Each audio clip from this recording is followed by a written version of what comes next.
ụlọọrụ Tonimas. Ekwu maka ụlọọrụ Tonimas, lote mmanụ ahụ eji anya moto nwa bekee na-eku Tonimas engine oil. Mmanụ nwere asambo NIS, nwee nkwado mankap. Nya ọ ga-adị mma na ị na-ege redio ABS yana TV na ọkalawa ụlọọrụ Tonimas ka ị na-aghọta ịba aka ọrụ ụlọọrụ Tonimas Nigeria Limited. Wee na-ekene ndị nchịkwa nke ụlọọrụ Tonimas site na MD ya bụ ụlọọrụ bụ Chief Linus Azubike Enukeme Onowu Ezennia Nwachinemelu. Maka ndị onye ukwu na-egasị na redio na ọkalawa ụlọọrụ Tonimas nkwadie orikerika wee na-asị ya Nwachinemelu demerinne. N'ụtụtụ a n'ọkalawa ụlọọrụ Tonimas o nwere ihe anyị na-enegala anya na Igbo anyị a. Nya anyị na-akpụ ya ịgba abọyị ma ọ bụ ije nwa ụzụ. N'ụtụtụ a anyị ga-ekwu mkpa ọ dị na ụmụaka anyị bidokwere ịgba bọyị n'oge dịka oge a maka ịmụta ọlụ ọfụma, ọlụ a na-aga ọfụma n'obodo dị iche iche. Enwere m onye otu m na redio na ọkalawa ụlọọrụ Tonimas. Kedu onye ọ bụ? Ọkwa nne onye ọrụ ABS nwafọ Igbo ukwu bụlụ nwaada Igbo nwere aha, nwere NAFDAC nọmba, nwee surname. Anyị na-akarị ya maka ya mago ịgbabọ ya ịghọta ihe ọ bụ ụlọ ọbala anyị. Onye ka ọ bụ? Ọ Jasmine Uchechukwu Ebonam. Ndị mmụ ya na-etue Ugo ebe n'aja. Nwekwara nke ọfụ enye m n'ụtụtụ a. Ugo si mba. Mara maka nke ahụ. Mara maka nke ahụ. Oke nwere NAFDAC nọmba. Ọ dị mma ka ọ dị ugbu a ka anyị jee na ụlọọrụ a weta ozi ha na redio n'oge dịka oge a. Ọ ụlọọrụ Tonimas nyekwa ozi ha. Tonimas, Nigeria Limited, we dey salute our customers for their petrolage. Thank you for believing in us. Tonimas Group of Companies, the company where you trust for material and service. They say thank you to every customer for Nigeria and beyond. As we buy our better products and services, we get Tonimas engine oil, Tonimas water, Tonimas aluminum profile, insurance brokerage, and Tonimas haulage where they carry load. I know they sweet us as when they come to White Castle Hotel my enjoyment today nyafo and you go rest cool with the tankuna daluno. Tonimas Group of Companies. Thank you for believing in us. Ọ dị mma anyị echighị azụ na redio. Anyị jere na ụlọọrụ a wee pụta ụlọọrụ Tonimas wee ziegosi ha n'oge dịka oge a. Ozi mmanụ ka anyị ziri na redio n'ọkalawa ụlọọrụ Tonimas. Agwa gị agwa o n'ụtụtụ a anyị ga-ebido ịkali maka ịgba bọyị na-anazi ya na obodo anyị tụmadị n'ala Igbo anyị a. Ka njụ ọgụ Jasmine asị gị kwuo kịta gịnị bụ ịgba bọyị? N'uche nke m ịgba bọyị ndị oyibo kpọkwara ya Igbo Apprenticeship System. Otu obodo si eme na-enyere onwe ha aka. Odomanya na oge ụfọdụ a na-ekwu na history ya ka nkụ. O nwere onye nọkọta mgbọsị a na onyonyo na-akọwa na-asị nọ mgbe a nụchara agha Biafra War ka anọkọtazi achọwazie ndị Igbo chọwazie ways of ịkwụdo okwu onwe ha n'ụkwụ ha. Then the idea echiche imewe ịgbabọ wee pụta na zanụ oduka ọnọdụ empowerment, inye mmadụ empowerment. Nwa m otu ga-esi kọwa empowerment n'Igbo mana ihe ghọtara n'ịgbabọ bụ inye mmadụ empowerment because ine na-anya na sistem otu o si aga ọ na-esi eme ya afọ n'one arọ n'one ị ga-anọ wee na-agba mbọ na-amụ ọrụ na-amụ ahịa na-asa avọ ọga gị na ihe niile dị n'ime ya wee mechakwa wee setụlụ gị fụnọ empowerment ka ọ bụ n'ala Igbo. Nnukwute empowerment ka mma akpụ ya n'ala Igbo.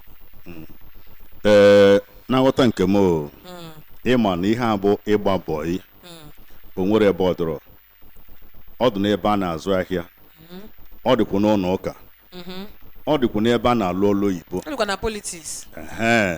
ịma na beketa na ọlụ oyibo iji maatụ n'ụlọ ọrụ anyị bụ ABS. Ọ bụrụ na apụta kịta onye bịanị si na ọ chọrọ ịmụ ka esi ede akụkọ ma ọ ka esi ekwu na redio, ka esi agụ, a ga-akpọrọ ya asị ya bịa jikwula onye a ka onye a understudy ihe dịka ọnwa na-abụ ma ọnwa ịtọ. Ọ chọrọ ka ọ na-agụ akụkọ ụwa na redio ma ọ na TV, asị a jekwula onye na-agụ akụkọ ụwa ma ọ bụ onye na-ede ya bụ akụkọ ede ka ije mụọ ọlụ n'ebe ọ nọ. mago onye a na-amụ ya bụ ọlụ o nwere ike ọmụọ ihe dịka otu ọnwa abụọ ma ọnwa atọ. O nwere ike ọ mụta ya asị ya ngwa na ịmụtago ngwa jezie ka imezie ka ịmalụ ma ha ga-eme. Onye a agụbazi anya ọ na-agụta ya, ọ pụta ọsị na onye a mụrụ n'aka ya bụkwa onye dị otu a. Iji maatụ, mụ na onwe m nọ na redio ABS, onye mụrụ n'aka ya bụ Anthony Ilozumba. Mụọ nya mago ọ na-enye m sị m mie etu a. Mana enye gị settlement mgbe mụta. Ọmọgọnụ settlement onye m o nwere ike onye m bairo na jota si m jee chụọ nta akụkọ. Etu a ka ọ dịkwa Ikechukwu Abana o onye kwe m jota ya na bairo si m jee chụọ nta akụkọ. Nya nke a ka o ji wee duo m ụlọ mago dịka esi alụ ọlụ oyibo. Ọzọ bụkwa eje kịta n'ụlọ ụka, ị ga-afụ bishọp ọ na-enwe chaplain na mago na-enyere ya aka ihe dị iche iche, na-ebutere ya akpa, na-ebutere ma akwụkwọ nsọ dị iche iche. O ji ime nke a chaplain a na-akwụ ya n'azụ ihe dịka awa 3 ma awa 4 ebe ọ na-agụ adreesị a na-eme synod. Mago chaplain na-amụ ọrụ n'aka nna ya ukwu bụ bishọp. Ọnya bụ ịgbabọ na nke ndị ụka. Enwezili ike bishọp nwezi ike n'esi anya ka o si gba mbọ etu. O nwere ike ọsị ka emeke nye kanon ma ọ meke nye archdeacon. Mago ọnya bụ na onye nwata marakwa aka osulu okenye ọ gaala megini were ife. Ọnya bụkwa na ịgbabọ. O nwere ebe ọ dịrọ abịakwa n'ebe a na-alụ ọrụ, a na-enwe director, deputy director. Ị na-esue mara ka o si aga ka a ga-abụ director onwe ike ọrịta ya gị nwa etekele over malụ na nna ka esi wee mie. Ọnya bụ ịgba bọyị.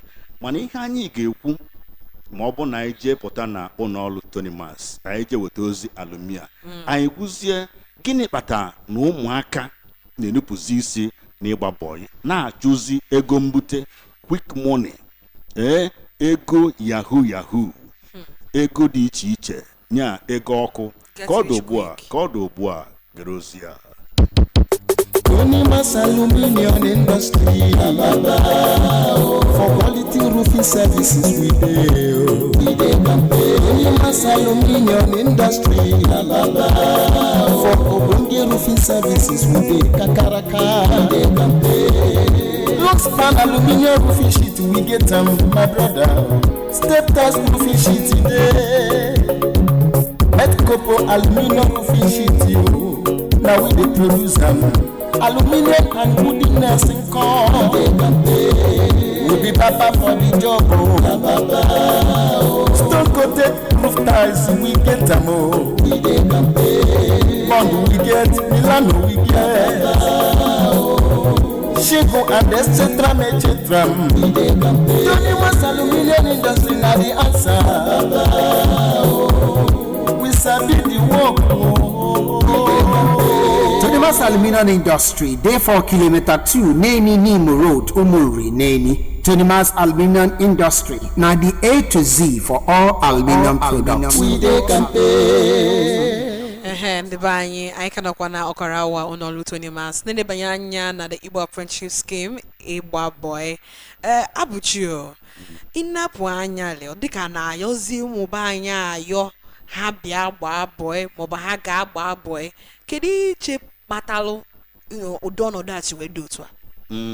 Ịma na ị na-anya kịta na mgbe gboo ihe dịka nna m ukwu Anthony Obiagboso Enukeme nke nwe ụlọọrụ Tonimas o nwee nne ọgbalị bọyị onye na-akpọ onye nwe ọkacha filling station na Neni ọgbalị abọyị gbasanya bọyị ahụ jekwe na ụlọọrụ Total lụọ ọrụ dịka pump attendant ịbịa kịta akwụsị moto ọgbanye fuel Anthony Enukeme maka inwe ike na maka Tonimas che na obido tata bụrụ Tonimas ọ gba bọyị lụọ ọrụ na Total dịka pump attendant nna m ukwu abụ Anthony Enukeme o nwekwa onye o so na Neni o nya onye na-egbu akwụ ọ na-esue mago na-esue tu na-achịdo onye ahụ ete ya na ego niile ọ kpatachara o mechara ihe niile a ya o so onye ahụ na mago ọ na-aji igbu akwụ etu a otidoli ete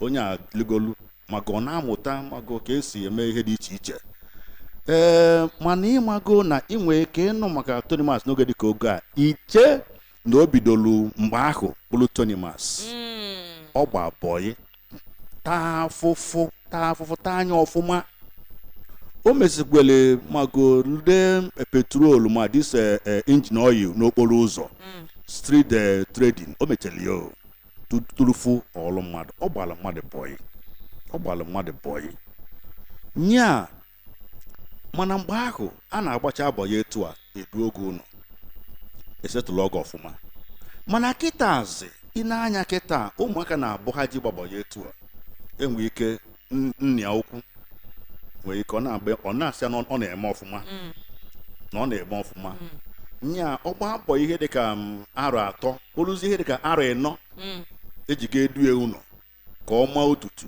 nna ukwu ebu eji na aja obi ebubo dị iche iche ikewa ọsị na ọ na-eso nwunye ya ma ọ na-eso adịghị aṅụ anya maka o medu onye ụlọ obu eji na aja ụfọdụ oge etu ọsị na nwa bọyị ya na ọ na-ezu ego na o zuru ego ya mana mgbe o bidoro izizi ọ na-eme ọfụma ka ị na-eti ọ na-eme ọfụma ka iduzie enyi ụlọ isi gị na ọ na-ebu ego ma ọ na-eso nwunye gị ma ọ na-eso adaghị nwaanyị agoni maazị iji ya na ọnya bata iji icherecha edu ọnọ isi ndị ụmụ nwa bịa ndukwelo onwe nke a na-ekpeche n'obodo dị iche iche ịpụta etu a onye gba bọyị ama ndị ụlọ nna ya akwụkwọ abịa n'obodo ya wee sị ihe mejọ dị ụlọ bụ na ọ na-eso nwunye m ọ na-eso ada m nwaanyị o buru ego m o nwere ife ọ na-emenwu ọ dị ngana ọ dị asa moto m ọ dị asụlụ m akwa ọ dị eme nke na ngwụcha na ngwụcha ka iji fụọzie nya bụ ọlụ ahụ ọ gbalụ ịmara kịta na ya bụ ihe nwee ka o si wee dị ọ dabara ọnya ka anyị ji wee kwuo na anyị ga-ekwu maka ya na redio n'ụtụtụ a n'ọkalawa ụlọọrụ Tonimas ọ dị mma ka anyị na-ekwu anyị nwee ezeleti na redio ịma na na-enwe ezeleti n'ụlọ ụka nwee kwuo na ebe a na-alụ ọrụ ma gụọ enwe ezeleti kanselọ na-anọchi anya Ibite Ọka n'Ọka South baka o rebete o mee nrebete Ọka na si na nrebete ọbịa nwanna nnọọ egbe n'anya onye bụ n'atụ oge aba m bụ Honorable Engineer Ejikeme Ibegbunam ama onye Ibite Ọka bụ kanselọ na-anọchite Ọka Ward 2 n'Ọka South Local Government Council. Ọka Ward 2 bụ Ibite na Amachala na atọ ọbụrụ ọsọ Ibite deme ọ dị mma ka anyị bịazie n'ebe nọ ịma na anyị ekwutego okwu aka ịgba bọyị azago m ịghọta na ụmụaka adagbazi bọyị mana na nghọta nke gị dịka onye nọ na ndọrọndọrọ ọchịchị nọrọkwa na kansụl gọọmenti Ọka South ka ịbata ugbu a achọrọ m ka m jụọ gị kedu ịkpata na ụmụaka kịta a na-azị eje agba bọyị abịago m zaa anya ka m si ghọta ya mana zazie anya ka isi ghọta ya dịka onye nọ na ndọrọndọrọ ọchịchị nọkwa na kansụl gọọmenti maka anyị ekwughị wute anya aka tụrụ ịbata Arize gị na-atụghị oge na nghọta nke m ihe mee na ụmụazị a na-azị ekwe agba bọyị bụ oke ọchịchọ ya bụ ibe izizi oke ọchịchọ mee ụmụazị ba na-achọ ka ebute ego mbute ka apati ya n'ukwu na-erughị eruo maka ha si na iwe eruo oge ọrụ ụsa mana ụmụazị hazi ekwe ka ba ruo ogo iwe wee merie ya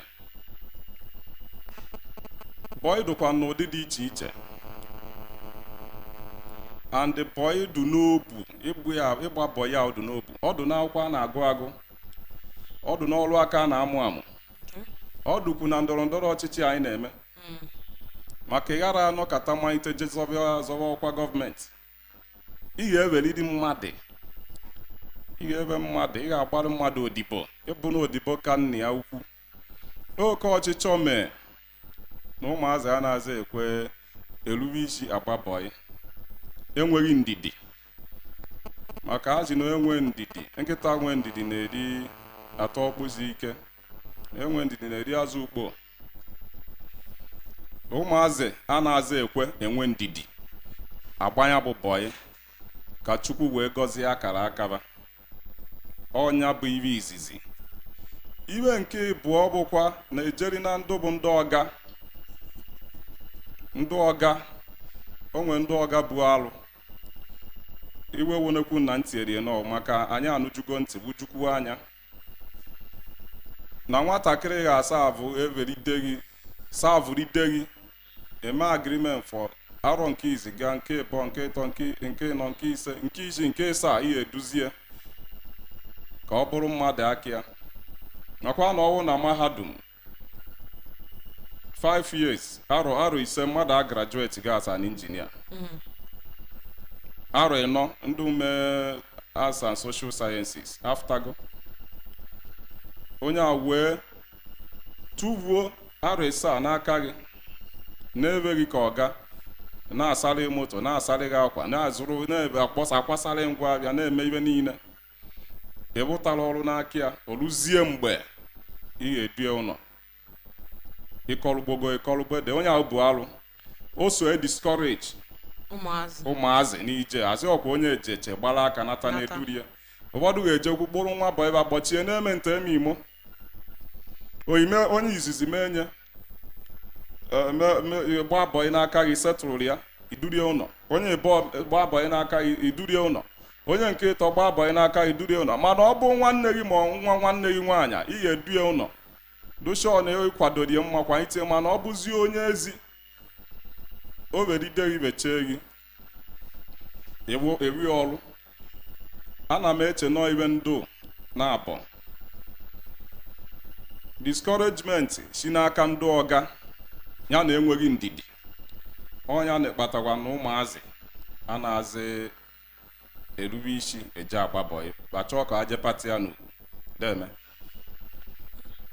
ọ dị mma oge anyị adị ọzọ mana ị ga-ekwu iwe a na nkenke okwu nye achọrọ m ka m jụọ ọrụ ke ndụmọdụ ị na-enye ma gọọmenti ma ndị ọga iji wee fụ na ụmụazị na-enwe mmasị n'ije gbabọyị o nwere ebe ọ dịrọ a na-agbabọyị agba ka esi ga-eme ka ụmụazị nwekwe mmasị ọ na-agụwa agụụ na-anụ ọkụ n'obu ka nje gbabọyị na ebe onye nọ dotanụ n'aghọta nke m ndụmọdụ m na-enye ndị gọọmenti ma ndị ọga ndị onye ọga ọwụ na amarị na ọ mụta ụmụazị na enwere law of nature law of karma ihe ọ na ime nwa mmadụ ga-abịa echitere gị ịbụ onye ọga ọ bụrụ na nwa mmadụ mejọọ onwe ka esi agbaziri ya mana ọ bụzi ya na o mejọghị mebie na ị ga-emenwu bọọlụ aja na-aṅanatara ịgbalị ya agba bọọlụ na-arụ aja ọ ga-aṅanata to bounce back then na akụkụ nke gọọmenti echiseri gọọmenti ude iche a na-enwe human rights I think na ba na-agba mbọ n'ebe a nwee ike and si na-erukwu anya ebe na na-echisi ude iche ahụ n'ebe a na onye ahụ enwe mmadụ odemụ ya onwe surname before a treat case ya ọ ndụmọdụ na-enye ọ ga-enye aka ka ụmụazị nwekwe tiegbu uchu na ya mmadụ niile ara agụcha akwụkwọ o nwekwa onye ga-agbacha abọ ya ọzụba abịa bụrụ ọga gozie nke a na-akpọ CEP gụọ fọda na mahadum gaa n'iru n'ịgụ akwụkwọ ya o wee nyere ya aka na biznes ọ na-eme so mmadụ niile ara agụcha akwụkwọ mmadụ niile agha akwa enwecha ọrụ aka mmadụ niile agha akwa azụcha abịa mana nkekwa onye omume ya bido n'oge mali area of calling ebe ọ ga-eme ọfụma ọ bụrụ na ịgbaba ịbụzụ abịa gụrụ ya agụ ya jee eke n'odipa abụ ma enye mma deme ọ dị mma demeri nne injinia nwibe egbune m deme ka isi wee bịa mana ọ bụ na eweta ọkpa n'oge iwetara ọkpa anyị akụ ekwu iwe mago mana anyị kwuru na mbido na anyị akpagie kpata anya aka tlofu ịbata ka nke n'ezie gị onye otu m bụ Jasmine Uchechukwu Ebonam a na-etu ugebe n'aja wee na-ekwu na-asị ugobe n'aja ọghọgwụ ikwiikwi ọghọlụ egbe ma udene ekwene ka ugobe n'aja maka obe n'aja mmụ ya lụọ eji m aha ụlọọrụ Tonimas wee na-ekene gị tụmadị MD nke ụlọọrụ Tonimas bụ Chief Linus Azubike Enukeme nwa Chinemeli Onowu eze nna ya demeri nne kenegweghi ọzọ ndị ụlọọrụ Tonimas n'ebe niile dị na Naịjirịa agwara m nwa bụ unu abụchi nwa ọzọ wee na-asị gị ka ọ dị ugbu a were ozi a dịka one for the road ka emesịa